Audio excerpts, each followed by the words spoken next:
Chapter 55. Sneaky.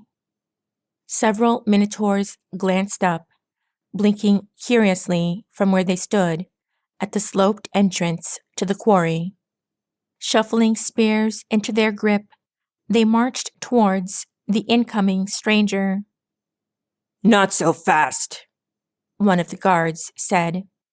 His voice was low and gruff, and it resonated from the deep core of his muscular chest. "State your business, pony." "Business of Winthrow," Rainbow Dash said. She was clad from head to tail in canvas blankets, resembling the manner in which Full Trot's fellow winter gators garbed themselves in leather armor. "I've come to check on whether or not the delivery has been made." The minotaurs looked at each other quizzically. They glanced back at Rainbow Dash, studying her. The cloak covered her wings and prismatic mane. She looked just like any usual earth pony from Winthrow. "What delivery?" one of the minotaurs grunted. "The light crystals, of course," Rainbow Dash said, trying to keep the inflection in her voice pleasant and earth pony-ish. "You know, the white glowy things that keep the monsters from attacking our village in the mountains down south." One minotaur stepped forward until he was leering down at the disguised Pegasus. "If this is about the latest shipment, why isn't Full Trot himself here to perform the delivery?" "I was sent ahead as a scout." "He's never sent a scout before." "He's never been injured before."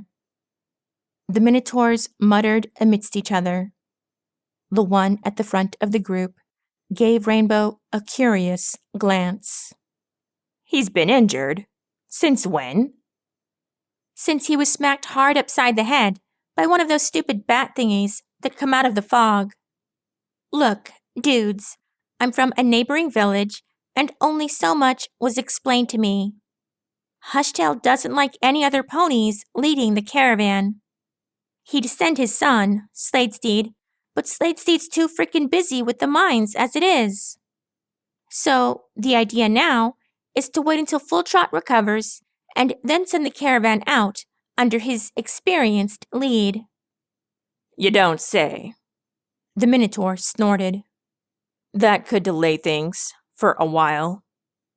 "Right. Which is why they sent me. I've got a lot of bits to spare, and I was tasked with putting down an initial payment to see that you don't give the crystals to any other buyers before Full Trot belatedly arrives. So, in the interest of our, mutual earnings, would you mind letting me see if the unicorns have dropped off the crystals yet or not?" The minotaurs exchanged glances yet again. The tallest of the group sighed and said, "We'll have to see if it's all right by Thunderhorn." "Oh, but of course," Rainbow Dash chuckled. "Thunderhorn. I hear he's really big." "Most certainly he is, pony." "Oh, well, fancy that. So, like..." Rainbow Dash stirred where she stood. "Can I go see him and stuff?" "He's deep in the quarry right now. Follow me, and I'll take you to his overseer post. Then we'll fetch him so you can conduct business."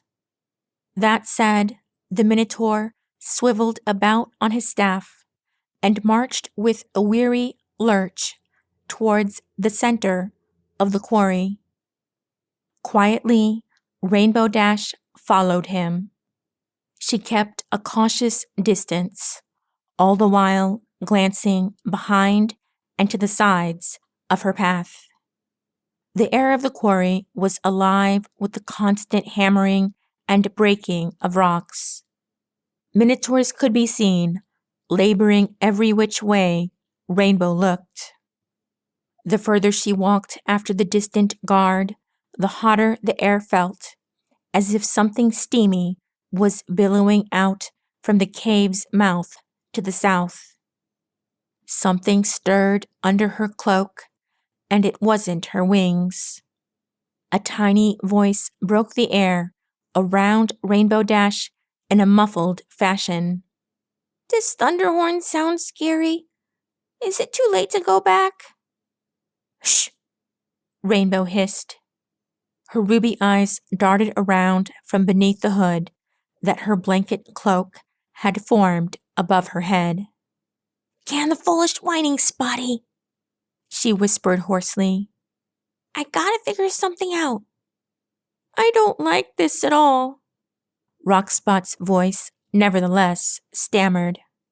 His tiny body stirred in the saddlebag beneath Rainbow's cloak. "I don't understand what you're trying to figure out." "Me neither." Rainbow Dash smiled nervously as she made sure the guard ahead of them wasn't listening. "I don't usually do this sneaking sort of thing." "Then why are you doing it?" "Would you rather we just fly in and start busting Minotaur heads?" "I'd rather we just go home and see my mommy." "And we will, kid. I promise you. If things go bad, I'll spread my wings and have us out of this quarry in a flash. But before we do, I gotta understand what these creatures have to do with the monsters." "You mean there are monsters here?" Rockspot squeaked and stirred all the more under the blanket. Rainbow Dash steadied him with her feathers and hissed, "Yes, but I gotta know for sure, because if my hunch is right, and I rarely have hunches, then Fulltrot and his fellow ponies are being screwed over by these guys." "They are?" "Yeah, Spotty."